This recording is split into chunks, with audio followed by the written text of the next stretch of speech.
جنت ایسے نہیں مل جاتی۔ میں نے جب حضرت مریم علیہ السلام کا قصہ پڑھا اور مجھے ان کی برداشت پر رشک آیا، پھر اسے اپنے اوپر سوچا کہ اگر یہ سب میرے ساتھ ہوتا تو میرے رونگٹے کھڑے ہو گئے کہ جو لوگ ان کی باتیں کرتے تھے اگر میرے اوپر ہوتی تو ناقابل برداشت۔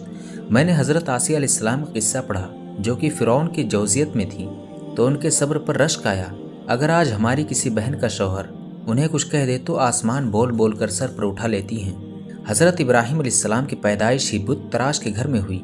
گھر سے نکالے گئے اپنا باپ ہی بیٹے کو جلانے کے لیے لکڑیاں اٹھا اٹھا کر لاتا تھا، لیکن امتحان میں کامیاب ہوئے تو ویران بیابان میں اکلوتی اولاد کو چھوڑا۔ پھر قربانی دینے کا حکم۔ آج کسی مرد میں ہے اتنا حوصلہ؟ کبھی نہیں۔ حضرت ایوب علیہ السلام کی بیماری، سب کچھ چلا گیا، اولاد، مال، بیویاں، سب کچھ، لیکن آزمائش پر صبر کیا۔ آج ہے کسی میں اتنا صبر؟ بالکل نہیں۔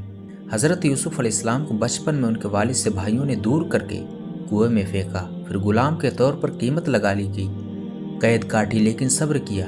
اور آج اگر ایسا کسی کے ساتھ ہو تو شکوہ شروع کہ اللہ میرے ساتھ ہی ایسا کیوں؟ رسول اللہ صلی اللہ علیہ وسلم نے یتیمی میں آنکھ کھولی، پھر ماں بھی چھوڑ گئیں اور مختلف آزمائشوں سے گزرتے نبوت کے مقام تک پہنچے۔ غزوات، بھوک، دشمنوں سے مسلسل آزمائش کی زندگی، کہ آج کوئی کر سکتا ہے یہ سب برداشت؟ بالکل نہیں۔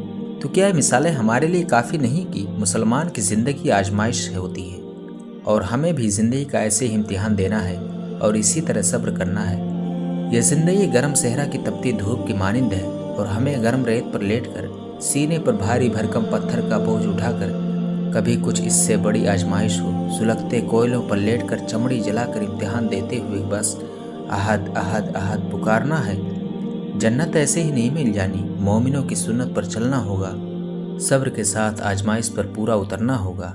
اللہ مشکلات، تکالیف، پریشانیوں اور آفات میں آپ کا، میرا اور سب کا حامی و ناصر ہو۔ آمین ثم آمین یا رب العالمین۔